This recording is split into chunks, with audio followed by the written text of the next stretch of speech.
Telemax presenta. Todos los seres humanos vamos por una vía libre. Lo importante es elegir el camino correcto. Comenzamos.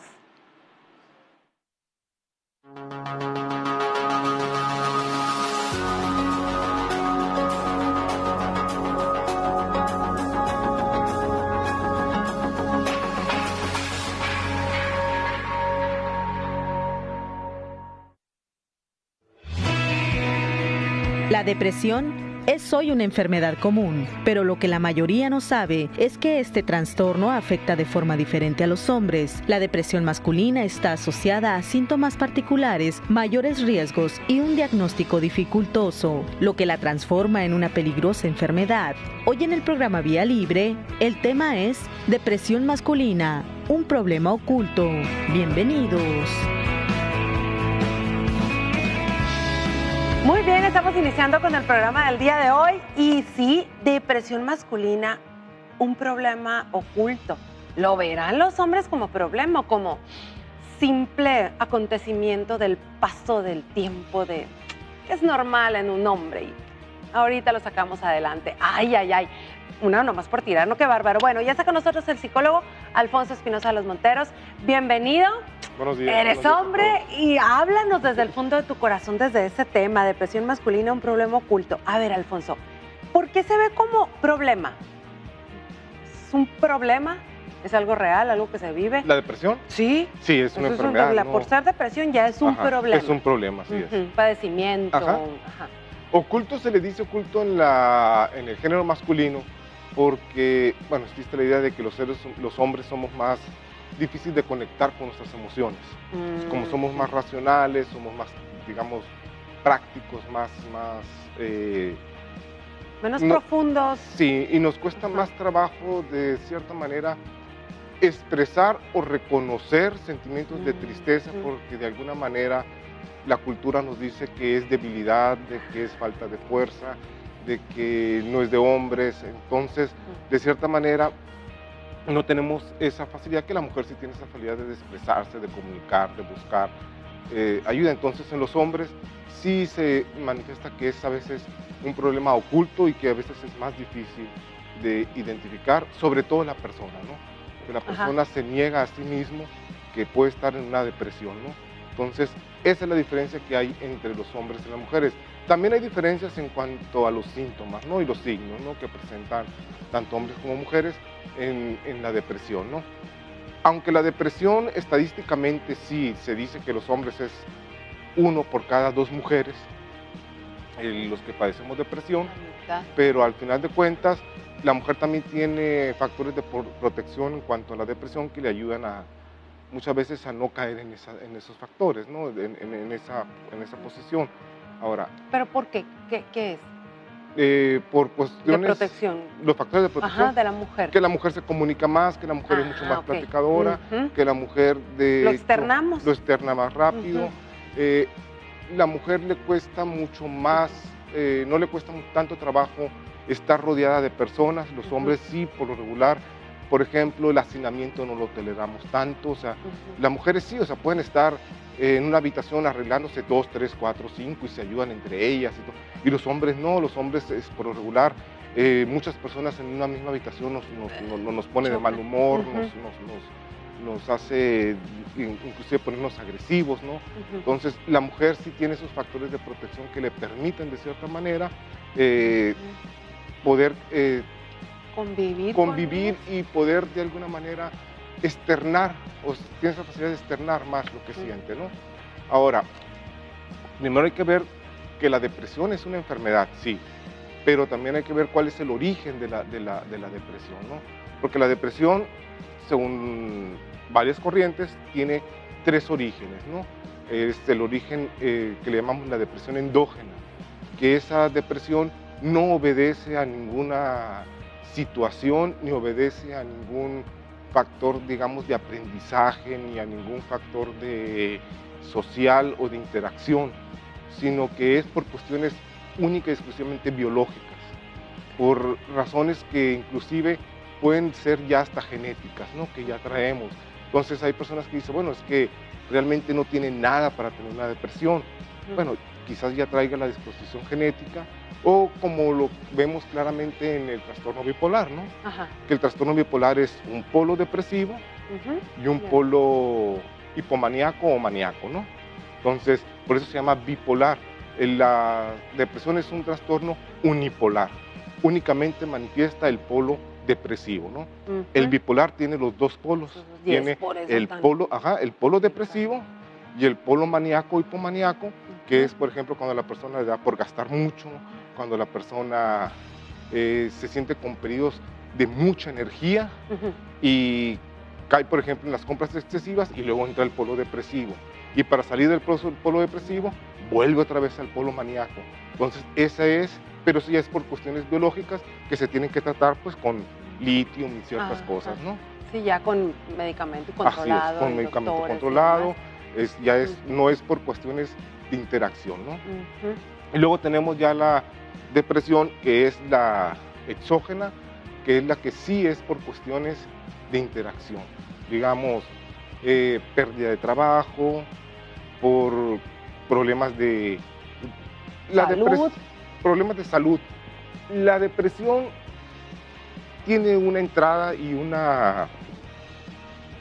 camino muy fácil para entrar a la depresión, que es la neurosis. La neurosis es la puerta para entrar a la depresión, ¿no? Sí. Entonces, la depresión, cuando es por producto de una neurosis, es porque choca la realidad. O sea, el paciente tiene un problema para aceptar la realidad. Y eso le afecta en sus interacciones, ya sea al exterior o su interacción consigo mismo. ¿Qué quiere decir consigo mismo? Por ejemplo, que no acepto mis limitaciones, empiezo a fallar mi autoestima, empiezo a percibirme como una persona incapaz, incompetente. Vamos al corte. Ay, sí. Vamos al corte, regreso. Ya se la sabe, Alfonso. Hoy en el programa Vía Libre, el tema es depresión masculina, un problema oculto. Continuamos.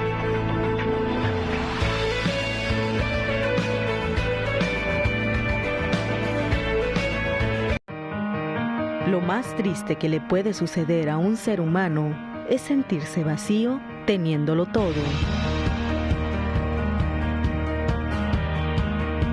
Así, neurótica y tronándote los dedos. Bueno, a ver, entonces nos quedamos en eso, Alfonso, sí. Ya para no cortar tanto el rollo. Entonces, como les sigo explicando, la vía, el camino directo para llegar a la depresión es la neurosis. La neurosis es cuando todos los seres humanos, todas las personas, tenemos tanto expectativas propias como expectativas de otros, ¿no? O sea, los hijos siempre vivimos también con nuestras propias expectativas y aparte tenemos que cumplir las expectativas de nuestros padres. Entonces, al final de cuentas, la vida nos muestra una realidad y esa realidad muchas veces no es acorde a nuestras expectativas. Por ejemplo, sobre todo cuando tengo una idea idealizada, ¿no? El día que yo me case, mis problemas se van a acabar. No. La realidad es que el día que te cases, tus problemas van a empezar. De otra manera, pero van a empezar. Porque ya los traes. No, y porque aparte el matrimonio es algo que se va construyendo, es una relación que se va construyendo a partir de aciertos y errores, donde el error y los problemas van a ser parte del matrimonio.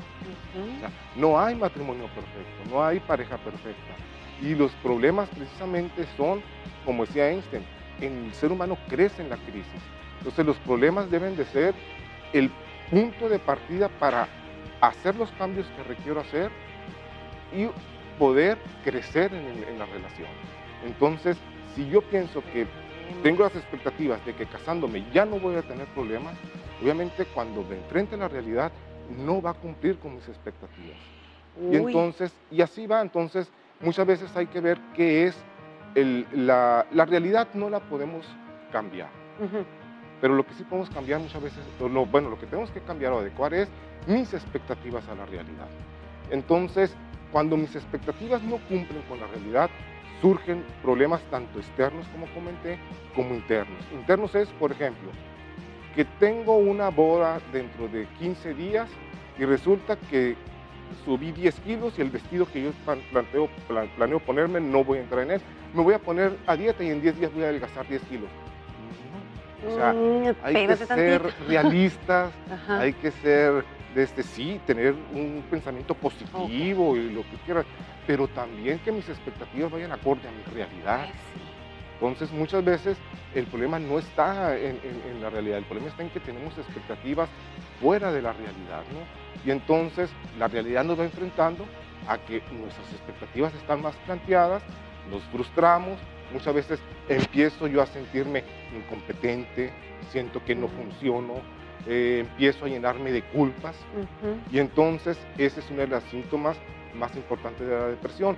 La depresión, las personas con depresión se sienten con muchas culpas, ¿no? Se sienten con mucha rabia, con mucha culpa, muchas veces surge porque es una de las cosas de la depresión, por un problema de conciencia, porque sé que debo de hacer algo que no estoy haciendo, ¿sí?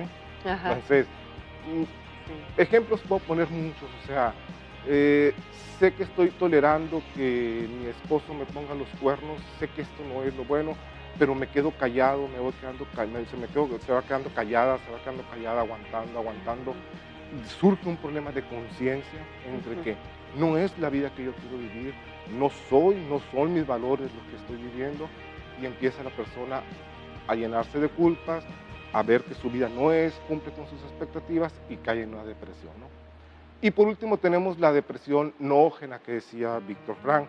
La depresión noógena o espiritual, como él la llamaba, es la depresión que surge cuando las personas perdemos el sentido de la vida, cuando las personas empezamos a sentir que nuestros actos, nuestra lucha, nuestro esfuerzo diario, nuestro para qué no está. Simple y sencillamente no tengo un para qué. Me levanto todos los días porque me tengo que levantar. Voy a trabajar porque tengo que ir a trabajar.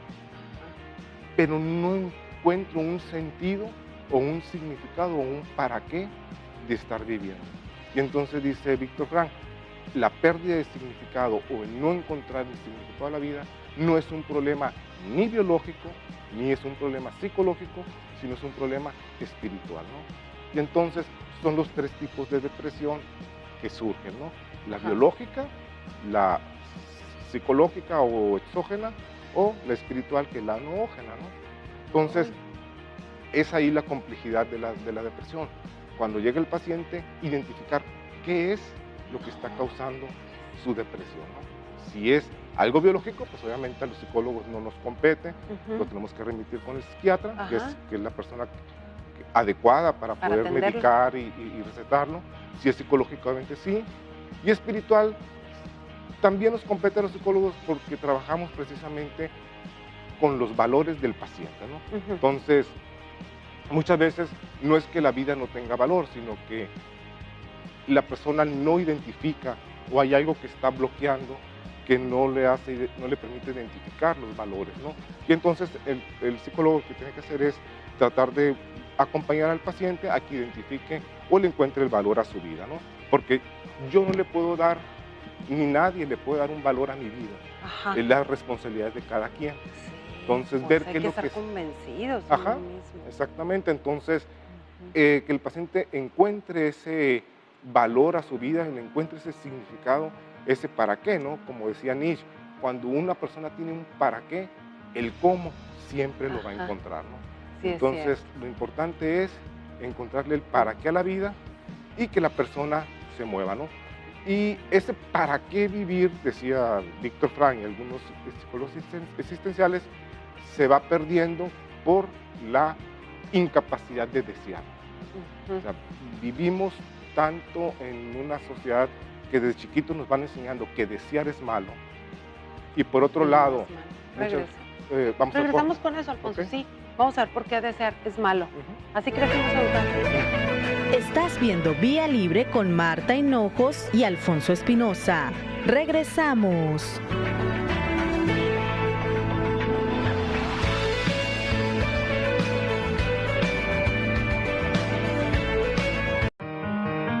La depresión no es un estado emocional, es una batalla espiritual.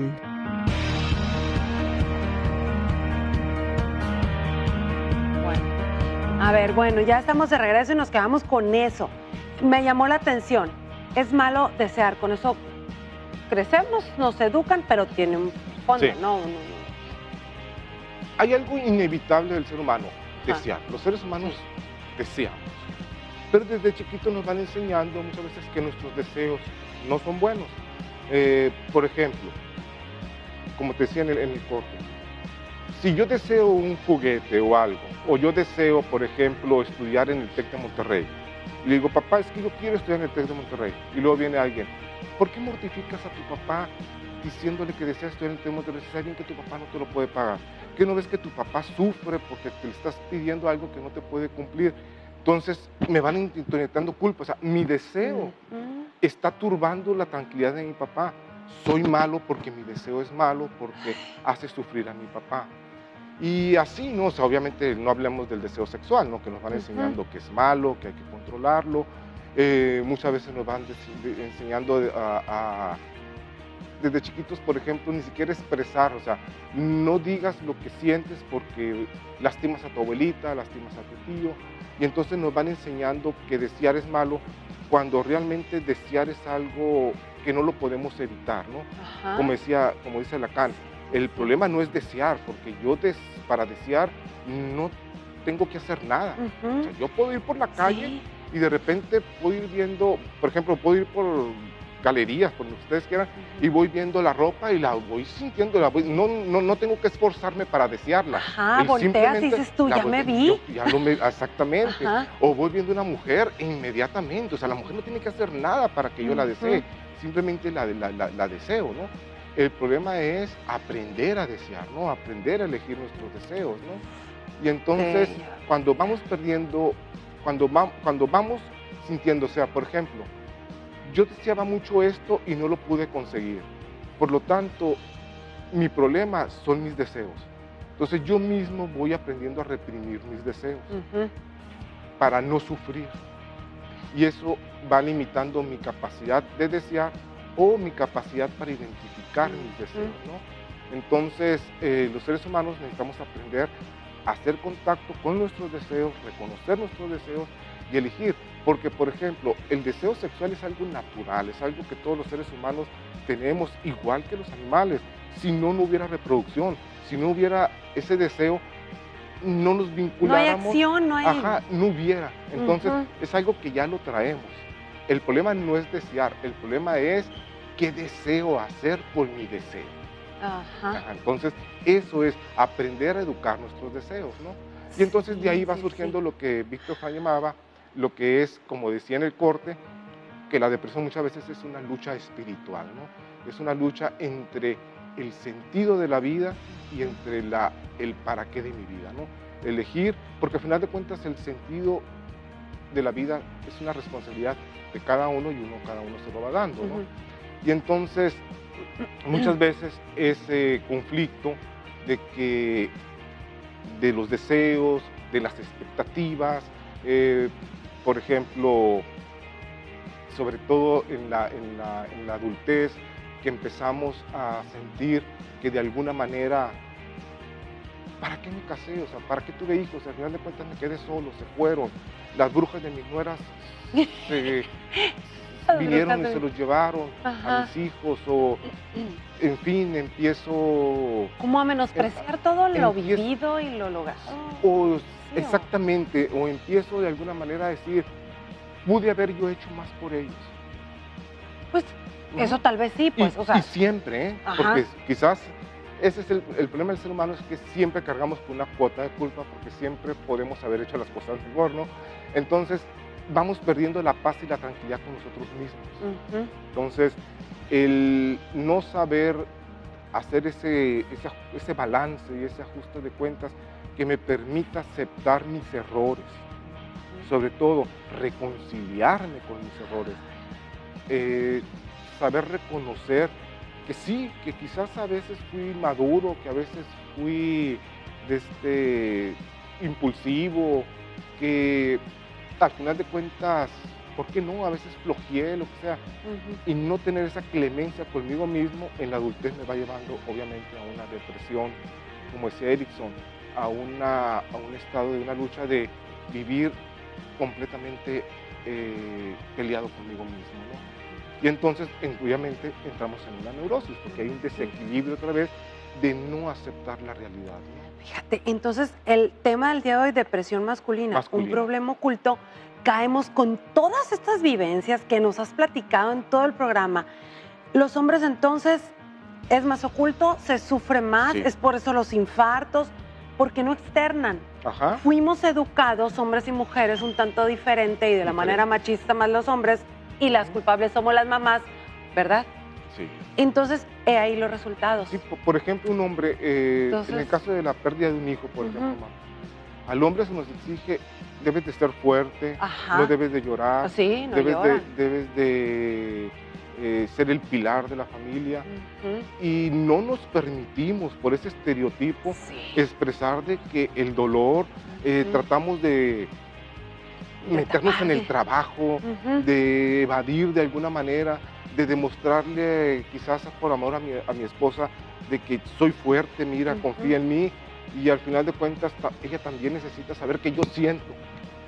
Y empiezan también los problemas, empiezan la depresión, porque siento que yo estoy haciendo todo para que ella esté más fuerte y resulta que ella no comprende que lo que lo hago también por ella. Y entonces esas diferencias es lo que hace que las depresiones muchas veces el hombre y la mujer las vivan de diferente manera, ¿no? Entonces, a la mujer sí se le permite más socialmente expresar el dolor, se le permite socialmente manifestar, digamos, debilidad, porque hay que recordar que sufrir no es ser débil, o sea, es parte, el ser humano es vulnerable y no hay que confundir vulnerabilidad con debilidad, ¿no? Entonces se vale llorar, hombres y mujeres, vale y estamos llorar. hechos físicamente igual. Se Alfonso, vale buscar apoyo. muchas gracias. El tema gracias del día de hoy yo creo que nos establece un poquito el comparativo entre hombre y mujer, pero podemos trabajar en equipo, ¿verdad? Así es, claro. Y ahí está. Muchas gracias por haber estado con gracias a todos. nosotros. Vámonos juntos por esta Vía Libre. Bye.